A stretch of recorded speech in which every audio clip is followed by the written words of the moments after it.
আমি যা যা নিজে বলো তুমি তো তা লোক। হ্যালো এভরিওয়ান, আসসালামু আলাইকুম।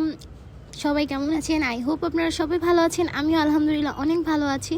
তো আম্মুর জন্মদিন বলে কথা, আগের দিন রাতেই চলে আসছি বাসায়, যেহেতু ফ্রাইডে আম্মুর বার্থডে। সো আম্মুকে একটু সারপ্রাইজ তো দিতেই হয়। আম্মুও সেই বিকেল থেকে ফোন দিচ্ছিল, আসো আসো, অনেক কিছু রান্না করেছে, লাউ, পাবদা মাছ, মাসকলের ডাল, তারপর হচ্ছে পুঁইশাকের বিচি দিয়ে, চিংড়ি দিয়ে, অনেক মজার মজার সিম দিয়ে, শুটকি দিয়ে রান্না করলো। তো সব কিছু খেতে খেতে রেডি করতে দেখলাম যে রাত প্রায় 12টা বেজে গেছে। দেন সাথে সাথে আম্মুর জন্য যে কেকটা নিয়ে আসছি, 2 বোন মিলে কেকটা এনে আম্মুকে একটু খুশি করে ফেললাম। দেন সবাই মিলে আম্মুকে উইশ করছে, আম্মুর নাতিরা, ছেলে মেয়ে সবাই অনেক ভালোবাসা দিচ্ছে আম্মুকে উইশের পাশাপাশি। আর বাসায় মেহমানও আছে, এখানে আমার হাজব্যান্ডও শাশুড়িকে খুব সুন্দর করে উইশ করছে। দেখেন সবাই মিলে কি সুন্দর করে আম্মুকে নিয়ে বার্থডে সেলিব্রেশন করতেছে। তো আলহামদুলিল্লাহ, যাক ভালোই যাচ্ছে। আম্মু তো অনেক হ্যাপি, আম্মুকে খুশি দেখে আমরাও অনেক খুশি। আর ভাবছিলাম সারপ্রাইজ দিব, আসলে কেকটা আনার পথে দেখে ফেলছে। আর আহানাও যেখানে আছে সেখানে তো কেক লুকিয়ে রাখার কোনো ওয়েই থাকে না। দেন আমরা সবাই মিলে মজা করছিলাম হাত দিয়ে, আপনাদের ভাইয়া, তারপর তুলি আপু, আপনাদের তুলি আপু, আমার ছোট বোন আর আমি সবাই মিলে মজা করছিলাম, কেক কাটছিলাম, সবাই অনেক এনজয় করতেছিলাম। দেন দেখতে দেখতে সকাল হয়ে গেল। সকাল বলতে অনেক সকাল, ভোরবেলা। আপনাদের ভাইও অফিস থেকে চলে আসছে ভোরে ভোরে। আর এই তো দেখতেই পাচ্ছেন বাইরে এত কুয়াশা, এই কুয়াশার মধ্যে লোকটা এসে ঘুমটা ভেঙে দিল, বলতেছে ভাপা পিঠা খাবে, শ্বশুরবাড়িতে আসছে, শীতের পিঠা খেতে চায়। বেচারা প্রায় অনেক আফসোস করে যে গ্রামে বিয়ে করতে পারলে নাকি তার ভালো হইতো, শীতকালে পিঠা টিঠা খেতে পারতো। তো এই জন্য বলছি আজকে তোমাকে পিঠা খাওয়াবো, কিন্তু কাজ তো করতে হবে, কাজ করা ছাড়া হবে না। দেন আর কি ওকে দিয়েও একটু কাজ করাচ্ছি। এখানে আমি নারকেল কোড়াচ্ছিলাম বসে, আর ওনাকে বলছি যে তুমি আমার সাথে হেল্প করো, কারণ আমি যেহেতু এসব কাজে ততটা অভ্যস্ত না, আর পারি তো না, আজ পর্যন্ত জীবনে বানাই নাই, কেমনে পারবো? ভাপা পিঠা এত ক্রিটিক্যাল, ইজিগুলাই পারি না, আর এত ক্রিটিক্যাল পিঠা বানানো তো অসম্ভব ছিল। তাও আমার বড় জাল ছিল, ভাবি বলে দিচ্ছিল এইভাবে এভাবে করো, ভাবি বানিয়ে সকালবেলা না কাশবো না আমার এমনি কুসকুসি গেছে। এই না না ভুলো খাইও না। ঠান্ডা না তো সব মাখাইতে হবে, দেখছো কি ঠান্ডা ভিতরে। পানি তো ঠান্ডা না, পানি গরম, ওই যে গুড়িটা ঠান্ডা দেখে পানিটা ঠান্ডা। মূলত আজকে পিঠা ভাবি আমাদেরকে বানিয়ে খাওয়াবে, তাই ভাবির দেওরকে দিয়ে কাজ করাচ্ছিলাম আর কি।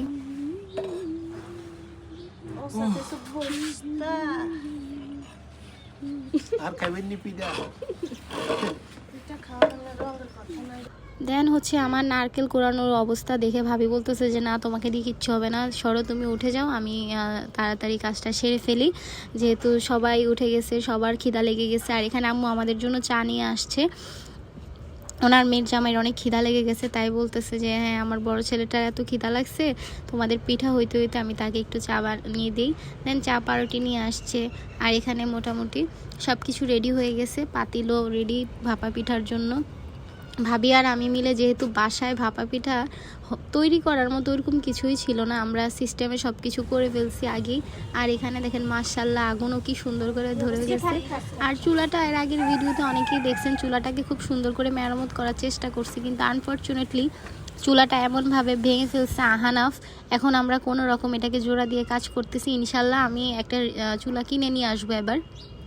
আর এখানে তো উনি পিঠা পেয়ে অনেক খুশি, মাশাল্লাহ পিঠাটা এত মজা ছিল, এত মজা ছিল কি বলবো, ভাবির হাতে জাদু আছে বলতে হবে। আলহামদুলিল্লাহ অনেক ভালো লাগছে। আর আমি এই প্রথম হয়তো কোনো ভাপা পিঠা এতটা পারফেক্টলি কোনো ভাপা পিঠা দেখছি। আসলে বাহিরেও যে খাই তেমন একটা ভালো লাগে না, আর এবারে শীতে খোলা পিঠা বেশি খাওয়া হয়েছে, কারণ ভাপা পিঠাটা কেমন হয়েছে আমি বানালাম এতদিন পরে, এত বছর ভাবি কত সুন্দর করে ভাবি দেখেন সিস্টেম করে সব কিছু করে ফেলতেছে। আসলে যারা পারে তাদের জন্য বিষয়গুলো অনেক ইজি হয়ে যায়, কিন্তু আমরা তো আসলে অকেজো কোনো কাজেরই না, তাই আমাদের জন্য বিষয়টা অনেক কঠিন।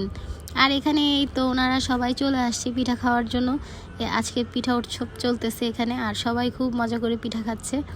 সবাইকে দেখে আমাদের অনেক ভালো লাগতেছে, এই প্রথম এত ভোরবেলা আমরা সবাই বসে মনে হয় পিঠা খাচ্ছি। এই শীতে তো এই প্রথম, আর বিগত কয়েক বছরও এভাবে খাওয়া হয়েছে কিনা জানি না, কিন্তু যাই হোক সবাই মিলে একটা কিছু করলে আসলে এটার আনন্দটাই অন্যরকম। এখানে আম্মু আবার চা করে নিয়ে আসছে, এখন সবাই চা খাবে। আর উনি ঘুম থেকে উঠছে, এই জন্য মুখে হাত দিয়ে ফেলছে ম্যাডাম। যাই হোক, সকাল সকাল অনেকগুলো সারপ্রাইজও আজকে আমরা পেয়ে গেছি। সো এখন চলে যাচ্ছি নিচে। আম্মু পিঠা বানিয়ে দিল 2 ফুফু এবং দাদা ভাইয়ের জন্য। তাদের জন্য পিঠা নিয়ে যাই। আমরা যেহেতু খাচ্ছি এত মজা করে, ওরা কেন বাদ থাকবে, তো তাদের জন্য আমি দিয়ে আসলাম গিয়ে পিঠা। আর এখানে এসে দেখি অলরেডি রান্নাবান্নার জন্য আয়োজন করা হচ্ছে। আর আমার ফেস তুইল না।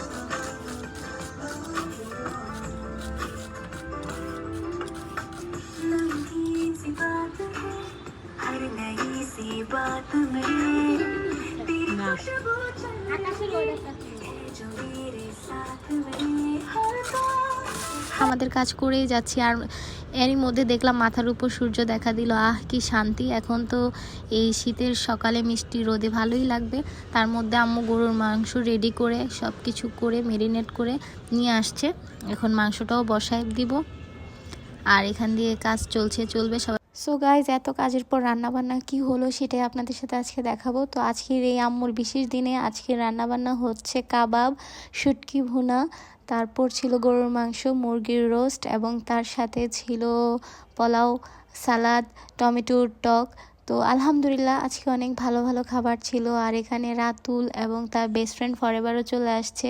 আর রাতুলের বেস্ট ফ্রেন্ড সিয়াম আম্মুর জন্য খুব সুন্দর একটি উপহার নিয়ে আসছে। মাশাল্লাহ, আস্তে আস্তে ছেলে মেয়েগুলো অনেক বড় হয়ে যাচ্ছে। তারপর রাতুলের আরও একটা বেস্ট ফ্রেন্ড আম্মুর জন্য অনেক সুন্দর আরও একটা গিফট পাঠিয়েছে। তো তোমাদের সবাইকে অনেক অনেক থ্যাংক ইউ। তারপর তুলি, আমাদের সবাইকে আম্মুর পক্ষ থেকে অনেক থ্যাংক ইউ, কারণ সবাই আম্মুর জন্য অনেক সুন্দর সুন্দর গিফট এনেছে।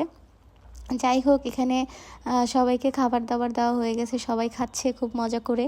আর সবগুলা খাবারই মাশাল্লাহ এত মজা হয়েছে। এখানে আমার কাজিন ফাহিমও চলে আসছে, আব্বুর সাথে বসে একসাথে খাওয়া দাওয়া করতেছে। তো ভালোই লাগতেছে অনেক দিন পর সবাইকে পেয়ে। আর এখানে ওরা খাওয়া দাওয়া শেষ করে শুয়ে শুয়ে গল্প করতেছে। সো গাইজ, দেখতে দেখতে আজকের ভিডিওটা এখানেই শেষ করছি। সবাই ভালো থাকবেন, সুস্থ থাকবেন এবং আহিলা আনাফের জন্য দোয়া রাখবেন।